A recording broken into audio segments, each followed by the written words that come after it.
como é chamado, tá aqui, ó, onde foi o mês de Elul, começou, Rosh Rodeste, começa assim, então, 40 dias de mikvê, 40 dias de mikvê. A mikvê é um banho ritual, existe a mikvê banho ritual, quando as mulheres todo mês, após a sua nidar, se banham numa fonte de água natural, e assim elas podem voltar a se relacionar com seu esposo, dentro das questões da Torá. Muitas outras vezes, acontece o seguinte: não está se falando desse mikvê, se faz naturalmente, que você vai todo dia, né? Aqui você tem um período de 40 dias, mês de Elul, chegou o mês de Elul. Quando a gente vai lá no Shirachirim 6.3, está aqui em cima, né? Escrito lá, né, do filho de Davi, Shilomon, né? Shilomon Hamelech, o rei de Israel, um dos homens mais sábios que viveram nessa terra, né? Existe uma história muito bonita sobre a história de Shilomon, ele é filho de Batsheva. Existe uma outra história aí muito legal, tudo vem das mãos do Eterno, né? E ele escreve lá, Ani Ledodi Vedodi Li. Eu sou do meu amado e o meu amado é meu. Olha que coisa bonita. Depois, mais à frente, ele vai escrever diferente. Ele vai escrever, capítulo 2, é assim, o meu amado é meu e eu sou do meu amado. Aqui, ele muda a consideração. Ele fala, não é eu que tenho controle das coisas.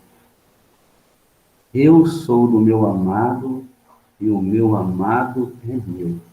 Primeiro é feita a vontade dele dentro da minha vida. E tudo que ele fizer, independentemente do que eu espere, Baruch Hashem. Eu sou do meu amado e o meu amado é meu. Eu estou nas mãos dele para fazer o que quiser de mim.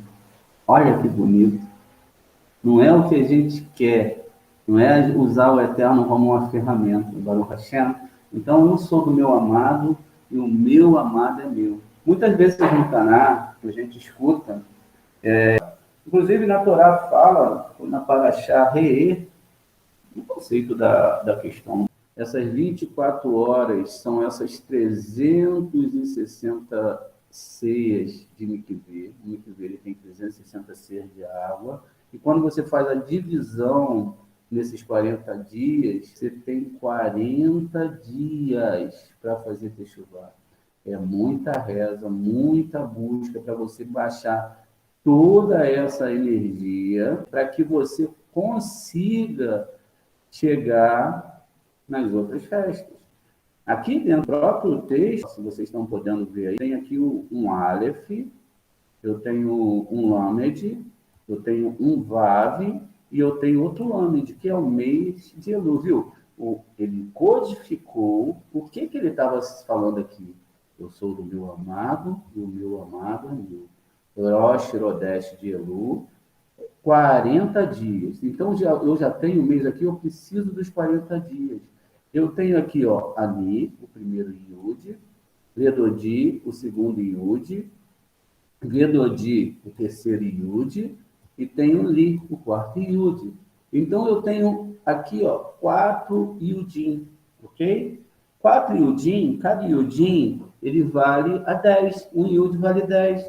E 10 vezes 4 são os 40 dias que a gente está falando aqui de techuvá, tá vendo? Então, são 40 dias de techuvá. Olha só, 4 iudes, ok? E vai muito, muito, muito além. Nesse período, gente, é um grande período para se lutar por seminvão. Quem estuda comigo sabe das considerações, o que é seminvão, como não fazer seminvão. Daí a gente tem agora a leitura de 400 terlins, ok? Esses 400 terlins, eles são para quê? Para que essas almas que as pessoas aprisionaram, ou até mesmo a alma dos Bnei Israel, aqueles que guardam seu sêmen, trouxeram e estão presos por forças impuras, sejam libertados. Ó, é ter total volta, é total retorno, a coisa é séria, né? Então, a gente está num momento muito, muito importante de se fazer esse retorno, ok? Esse retorno para que nós possamos cambiar e libertar essas almas, segundo a Cabala nos ordena. Gente, o que acontece dentro disso? Então, começam-se 40 dias, aí eu venho aqui para Rosh Hashanah. Eu tenho Rosh Chodesh, uma lua nova, e Rosh Hashanah, que vai ser a festa de Ano Novo, quando você começa a construir uma nova espiritualidade. Está vendo? Ó, eu tenho 30 dias de Yom Kippur, aqui, ó, 30 dias que eu vou começar um trabalho espiritual muito sério, fazendo tzedakah, rezando, buscando o eterno. Aí eu começo aqui, ó, os 10 dias, Yom Noraim, que são os 10 dias terríveis, ok? Esses 10 dias terríveis, gente, muita gente acha que é um dia que a pessoa quer fazer 24 horas de jejum. Zorra, ele não fala de você ficar 24 horas de jejum, ele não fala disso. Vamos ver como é que o Isaías ele fala sobre isso? Vamos aqui comigo. Vale lembrar que aqui a espiritualidade era outra, era outro nível, as pessoas estavam cheias lá do templo, já era outra geração com valores muito mais elevados que os valores da nossa geração. Olha o que ele diz: chora com a garganta cheia, sem restrição. Levanta a sua voz como um chifre de carneiro. Né? A gente está chegando em Rosh Chodesh, a gente sabe o que está falando. Rosh Hashanah está chegando em Rosh Hashanah. Declare ao meu povo a sua transgressão, a casa de Jacó o seu pecado. Está começando, está chegando o Rosh Hashanah. Com certeza eles me procuram diariamente. Com certeza eles me procuram diariamente. Ansiosos para aprender os meus caminhos, como uma nação que faz o que é certo. Que não abandonou a Torá do seu Deus, eles me pedem o caminho certo, eles estão ansiosos pelas proximidades de Deus. Porque quando aí eles fazem a pergunta, Deus falando, por que quando jejuamos você não viu? Quando nós deixamos nossos corpos famintos, você não prestou atenção. Por que no seu dia de jejum você ainda cuida do seu negócio e oprime todos os seus trabalhadores? É a resposta de Deus. Por que você não ouviu? Porque no dia do seu jejum você cuida do seu negócio e oprime todos os trabalhadores. Olha isso. Por que você jejua na contenda e contenda? Ou seja, você vai jejuar e você está brigando com as pessoas. Você vai estar falando que quem não der dinheiro para participar da festa não vai comer junto com você, que tem que dar o dinheiro lá, porque está na larra, tal. Mas olha o que está falando aqui. Porque você jejua na contenda. E você golpeia com um punho perverso, você bate nas pessoas. Seu jejum hoje não é de modo a fazer sua voz ser ouvida no alto. Você quer que as pessoas vejam o seu jejum. Olha isso, não é isso, gente? E é esse jejum que desejo? Um dia para homens morrerem de fome e abaixar a cabeça como um junco e deitar num saco de cinza? Vocês chamam isso de jejum? Um dia que o Senhor é favorável? É a pergunta. Quem está perguntando aqui, gente, é o Isaías, Ishayahu, é um dos maiores profetas. O que ele está fazendo? Preste atenção no que está escrito aqui. E, além de prestar atenção no que está escrito aqui, veja se não é isso que acontece dentro desses grupos. Vamos continuar.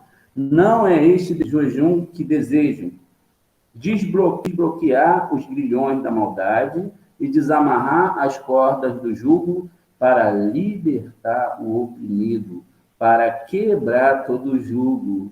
Não é só Israel, os oprimidos, para quebrar todo o jugo, ok? E compartilhar o seu pão com um faminto e levar o pobre miserável para a sua casa quando você vê nu, para vesti-lo e não para ignorar seus próprios parentes. Também não é para ignorar seus próprios parentes. Então sua luz irromperá como amanhecer e sua cura brotará rapidamente Então, sua luz irromperá com o amanhecer, sua cura brotará rapidamente, seu vindicator marchará diante de você, e aí, sim, o que a gente tanto quer, Kevod, Yud-Kei Vav-Kei, Yaseferá, o Senhor, a presença de Hashem será a sua retaguarda. O que está sendo falado aqui? Não adianta você fazer jejum, não adianta você fazer nada disso, isso é religiosidade, se você não cuida das pessoas, se você não ama as pessoas, nesse dia, vai alimentar as pessoas, ou antes disso, vai correr atrás de ficar triste, de se... Né? Não vai ajudar as pessoas, vai ajudar quem está triste a ficar triste, ou vai ajudar quem está triste a ficar feliz? Então, aí ele continua. Então, quando você chamar o Senhor, ele responderá. Quando você chorar, ele dirá, aqui estou. E você banir o jugo do seu meio, ou seja, você acabar com o jugo do seu meio, não bote jugo. A mão ameaçadora e do discurso maldoso. Né? Se você consegue fazer jejum, você é um tzadik, se você não fez, você não tem força. Não é nada disso que está se falando, não é nada disso que está sendo falado aqui por Isaías. E você oferece sua compaixão para o faminto e saciar a criatura faminta, então sua luz brilhará nas trevas, e a sua escuridão será como o meio-dia. Olha, continuando. Hashem o guiará sempre, ele vai saciar sua sede em lugares ressecados e dar força aos seus ossos. Você será como um jardim regado e como uma fonte de águas, cujas águas nunca falham, você nunca vai falhar. Se você amar o seu próximo, é o segundo mandamento, amar Deus acima de todas as coisas. E amar Hashem, você não vai falhar. Homens de seu meio reconstruirão ruínas antigas, você restaurará fundações lançadas há muito tempo, e você será chamado de quê, gente? Reparador de paredes caídas. Você vai ser reparador de paredes caídas. Restaurador de vias para habitação. Você vai poder reconstruir. Você vai poder reconstruir uma vida. Você vai poder reconstruir a sua vida. Você vai poder ir à frente. Você vai poder avançar. Porque só existe uma via. Ame a Deus acima de todas as coisas e o teu próximo como a ti mesmo. Mas não é religião, gente. Isso é amar o próximo. Isso é amar o próximo, não é? E muitas vezes, por causa da religião, eu falo, a gente aprende a amar só um grupo. Não, eu amo você porque você tem a mesma fé que eu. E olha, nós estamos no mesmo grupo. Que legal. Mas a salvação, ela não é individual. Creiam em mim. É a humanidade toda. E se a humanidade toda não se salvar, infelizmente, você também não vai se salvar. Está vendo o trabalho que nós temos que fazer, que às vezes é tão individualizado? Olha, venha para a minha classe de Torá na semana que vem, você paga um salário mínimo, tá? Você paga, tem quantas pessoas? 5, vocês vão ser extremamente abençoados. Eu vou pagar, eu vou dar para vocês as bênçãos da Torá, vou ensinar, vocês vão ser abençoados. Isso não é Torá. Torá é isso que a gente está falando aqui. Isso é negócio com a palavra do Eterno. É negociar, é você vender o que não é seu. Porque no final das contas, quem vai abençoar é o Eterno. Mas eu não sei fazer as rezas. Olha, eu não sei. Eu já tentei, eu começo a ler aqui, me dá uma dor de cabeça, não consigo. Não é que você não tem que aprender o hebraico também, não estou falando isso. Mas eu estou falando que Deus, com certeza, ele fala todos os idiomas desse mundo, porque ele criou. Não é verdade? Ainda que os conceitos não sejam totalmente encaixados na Torá, se de repente tem um isso eu para falar o que ele tem que comer ou o que não tem que comer, eu tenho que cuidar de mim e ensinar quem quer aprender a comer. Porque está lá que quem faz tudo é quem? É o Eterno. Se eu reconheço que outra força fez isso, então tudo saiu do controle das mãos do Deus de Israel. Existem, então, forças que são fora da dele, mas se ele permitiu naquele momento chegar aquela comida para aquele homem e saciou a fome dele, né? Estudando a Cabala, conversando com grandes mestres de Cabala. Cabala não se aprende sozinho. Cuidado com o que você estude, porque você pode se tornar alguém muito religioso, acendendo velhinha, chamando anjo, fazendo invocação de espíritos, indo em cemitério rezar. Tudo isso é proibido pela Torá. Primeiro, quando você invoca um anjo, você tem que estar coberto de Torá. Aberto de Torá. Porque o anjo, ele não vê a pessoa, ele sente o cheiro. Se tiver pecado, vai acontecer uma confusão na vida da pessoa. Aí meditou no nome do anjo, não está com a Torá, não está dentro de Torá, o anjo sentiu o cheiro do pecado. Lembra? Na própria história de Sodoma e Gomorra, o cheiro do pecado está na Torá, o cheiro do pecado ainda não chegou até as Mernaninas. Ainda não está ainda completo o ciclo do pecado, falta um pouco. E quando chegar, vai haver um julgamento. Muito bem. E aí a pessoa fica e quer pegar um anjo, quer pegar outro anjo, quer fazer isso, e ela não está totalmente dentro da Torá. Aí a pessoa, o que está dentro de Torá? O Zohar vai ensinar, né? Porque você pode estar antagônico à Torá, você não está fazendo tzedakah, você não está fazendo nada disso, você não estuda a Torá de dia e de noite, você tem falhas dentro de você. E aí vem uma pancada, aí a pessoa não entende. A gente pede perdão e se a gente não perdoou. Deus só dá aquilo que a gente faz. Você pede perdão, mas não perdoou. Como que Deus vai te perdoar? Você pede, às vezes, o que nem é para se fazer pela Cabala, pelo verdadeiro Zohar, pedir as coisas a Deus. 2 minutos que está faltando. Tá, vou sair daqui e vou mandar outra, tá? Espera um instantinho. Vamos lá. Vou sair e mando já o outro link.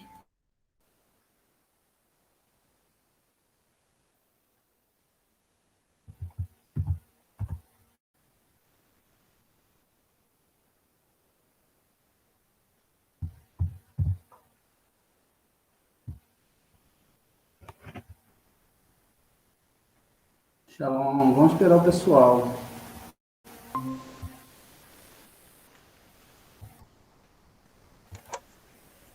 Vamos aguardar o pessoal volta.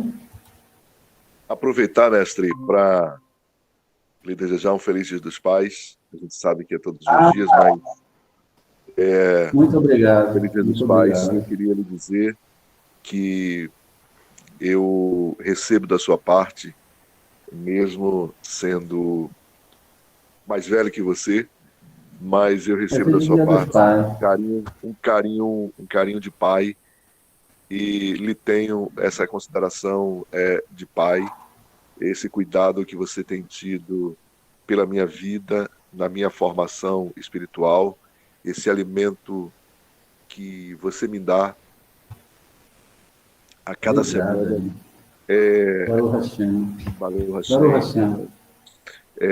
Eu falo assim, meio emocionado, mas eu precisava dizer isso, de público, assim, dizer o respeito, a consideração, amor mesmo, que brotou em tão pouco tempo de amizade, e queria lhe desejar realmente feliz Dia dos Pais. Obrigado, mesmo sendo mais velho, eu me sinto seu filho. Tá certo. Então, sabe quem é responsável por tudo isso? Filho. Sempre ele, sempre o eterno Deus. Mas ele não está lá em cima, não. Ele está em tudo. Ele está em tudo. Ele é Deus de tudo. Ele não tem... Sabe? Ele faz milagre para todos, faz milagre para tudo. Para todos, e para todos, e para todos, e para todos. Boreolã é Boreolã de todos. Ele não tem filhos. Ele tem filhos ideológicos. Às vezes tem pessoas que não conhecem a Torá, mas amam profundamente. Tem pessoas que não sabem nem falar o Shema, mas que tem uma fé em Hashem que você nem imagina, né? E às vezes quando essa pessoa vira e fala, Hashem, obrigado, abençoa assim, abençoa daquela forma, etc. Aí a pessoa sente que Deus está naquela pessoa. A pessoa sente, né? E como que você sente? Você sente pelo cheiro. Você sente pelo amor, você sente pela emoção. Como eu queria estar lá com o Jó, ele todo machucadinho, lá no cantinho, e falando assim: Hashem, obrigado, o senhor está tratando comigo, tá bom. Como eu queria estar perto desses homens para aprender, sabe? Os homens que aprenderam de Hashem através do sofrimento. Torá só se aprende através do sofrimento, porque é incrível isso. Faltou ele, faltou tudo. O grande Cora, um tzadik imenso que foi engolido pelo inferno, ele estava consertando algo que eu e você não podia consertar, e que ele foi lá porque ele quis para as portas do inferno para chegar e consertar alguma coisa lá, e que depois ele vai reencarnar como Samuel, e aí ele vai reunificar os povos, Israel dentro da Torá. Você vai buscando mais, vai buscando, até que você vai poder falar aqui, ó, eu sou do meu amado, e o meu amado, 40 dias que você tem para começar hoje. Faz uma tabelinha, 400 terrilins, né? Você pode ler isso aí, ó, 2 vezes terrilins, mais 100 terrilins, você fez 400 terrilins. Você tem 40 dias para fazer isso. Aí sim, depois que você fizer isso, aí você tem um mês de Elu, né?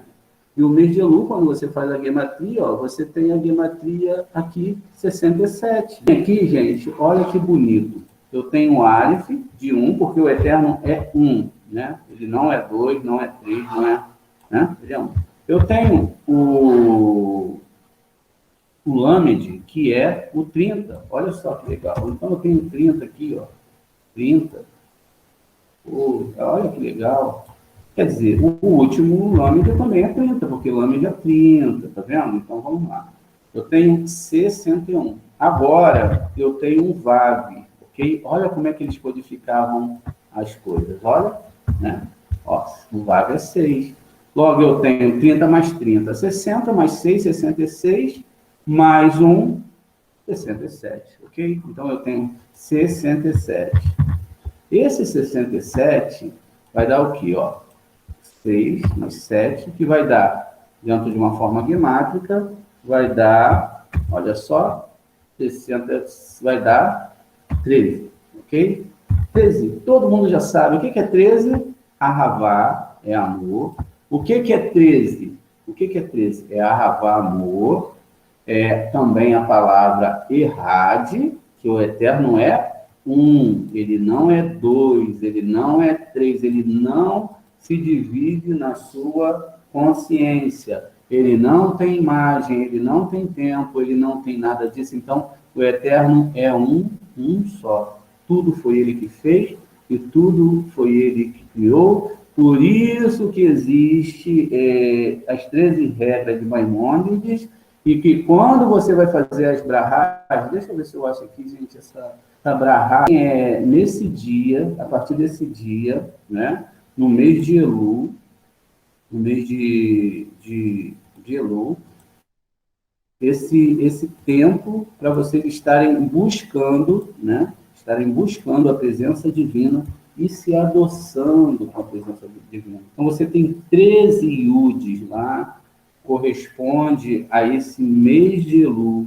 onde você tem 40 dias de Mikvê, 40 dias, para você chegar nos dias temíveis, não é? Passamos dias temíveis, aqui em Xerei, né? Vamos chegar ao dia 15, a festa de Sukkot também, né? Aí o pessoal vai começar a montar as barracas, vão levar tudo na literalidade, enfim. Aí depois chegamos a Simchat Torá, que é o 8º dia, chegamos novamente ao Rosh Chodesh, que é mais uma cabeça, uma lua, né? Começam-se as festas judaicas, ok? Essas festas judaicas, elas começam justamente formando esse ciclo, ok? Para que a gente possa avançar, né? Para que a gente possa ir em frente, para que a gente possa chegar no próximo nível. Você tem que aprender a ser você mesmo e dentro daquilo que Deus criou que você mesmo é, com as suas características, ajudar o seu próximo. Diz assim em Zacarias 14, eis que o dia, né, Ne-Ion Ba-Ladonai, Perrulat Sheleleha Bequereberra, eis que o dia do Senhor está chegando. Quando o seu despojo será dividido bem no meio de ti. Aqui não tem nada literal, tá? Está falando de coisas espirituais. Pois reunirei todas as nações em Jerusalém para a guerra. Né? A cidade toda será tomada, as casas saqueadas, as mulheres violadas, uma parte da cidade irá para o exílio, o resto da população deve ser desrasgada, e todo mundo vai ler isso aqui, literalmente. Olha, sendo que quem atraiu, o dia do Senhor está chegando, o seu despojo será dividido no meio, quem reunirá? Aqui, Eticou, Ragoim, quem reunirá? O Eterno reunirá todas as nações, não acontece nada. É incrível, porque há uma força e contra-força, mas essa força e contra-força é o Eterno. Diz que as casas serão saqueadas, mulheres violadas, etc. A gente vai ter que entender isso mais profundamente. A população não deve ser derragada da cidade. Então, o Senhor sai para a guerra contra essas nações, ou seja, Gog e Magog, cérebro direito, cérebro esquerdo, conceitos de espiritualidade. Para que você vai perante o Eterno? Para pedir, ou para pedir para o teu próximo, etc. São conceitos. Naquele dia, diz que ele porá o pé no Monte das Oliveiras, né, como se Deus tivesse um pé, e perto de Jerusalém, a leste, o Monte das Oliveiras se dividirá a leste, uma parte do monte se deslocará para o norte e outra para o sul. Um enorme desfiladeiro. E o Vale das Colinas será bloqueado, pois o Vale das Colinas alcançará apenas Azal, ela será bloqueada, como foi bloqueada em consequência de terremoto nos dias do rei Uzias de Judá. E o Senhor, meu Deus, virá até vocês com todos os santos seres. Né? Está falando que ele vai vir aqui com toda a força espiritual. Naquele dia não haverá luz solar e nem luar frio. Né? Nem a luz solar, nem luar frio. Não será Rosh Herodesh, ok?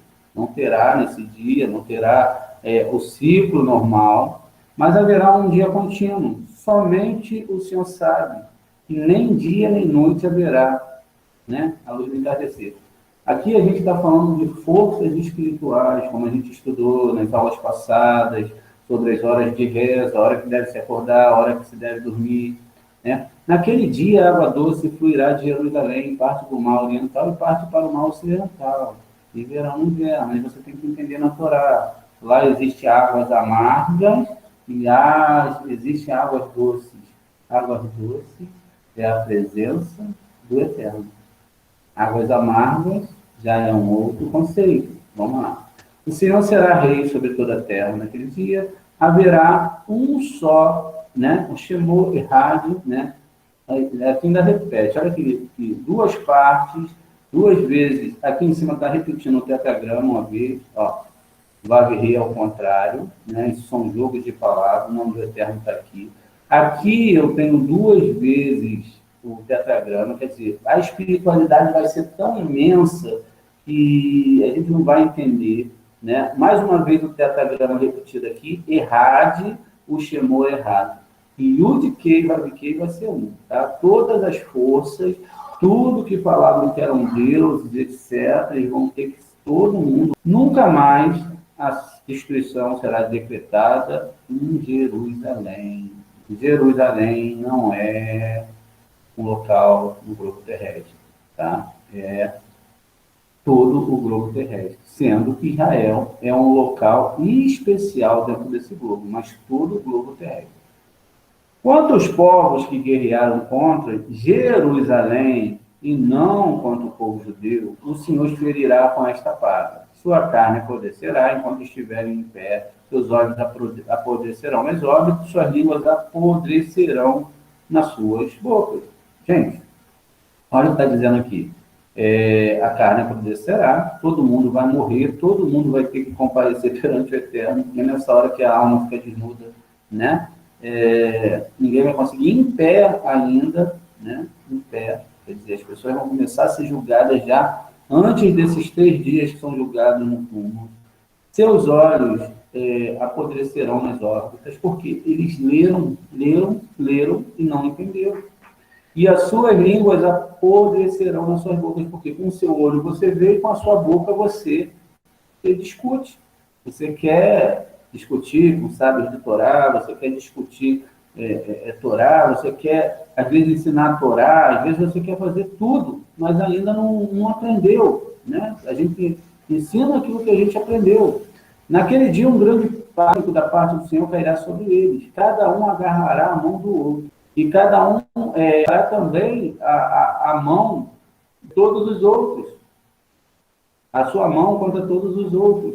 Cada um agarrará a mão do outro e cada um levantará a sua mão contra o outro. Olha, Judá se juntará e lutará aonde que Judá? O povo judeu se juntará à luta em Jerusalém e a riqueza de todas as nações circunvizinhas, vastas quantidades de ouro, prata, roupas. Isso aqui nada é literal, isso aqui são os ensinos de Torá, aquilo que as pessoas alcançaram nas suas almas de Torá. A mesma praga atingirá as mulas, cavalos, camelos e jumentos, todos os animais desse acampamento. O que tem a ver os animais quando eu falo de reencarnação de almas humanas e animais? Por que os bichinhos têm que sofrer se eles não fazem parte dessa situação? Se eles não têm ticum para acertar? Lógico que tem. Tanto é que no livro de Esther, o jejum é feito pelos homens e também pelos animais.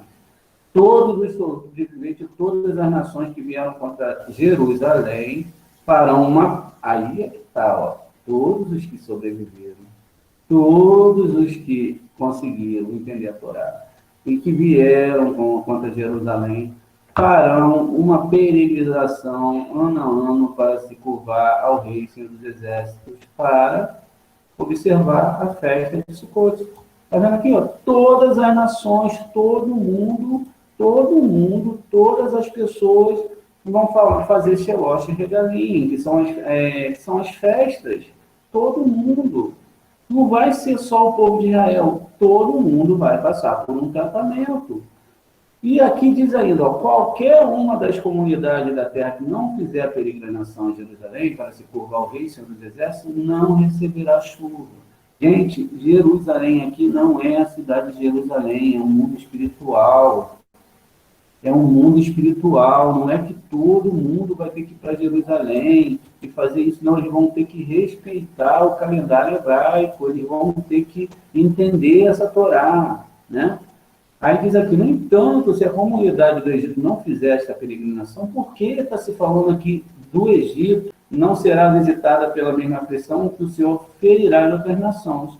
E olha só, no entanto, se a comunidade do Egito não fizer esta peregrinação, não será visitada pela mesma aflição que o Senhor ferirá as outras nações, e não subirem para as festas das barracas, ou seja, o Egito não vai ser, né? Vamos continuar aqui. Tal será o castigo do Egito e de todas as outras nações que não comparecerem para celebrarem as festas das barracas. E aí vai, a gente já viu aqui que todas as pessoas, que todo mundo vai ser retificado. Se eu tiver errado, vocês reclamem lá com o Zacarias, tá bom?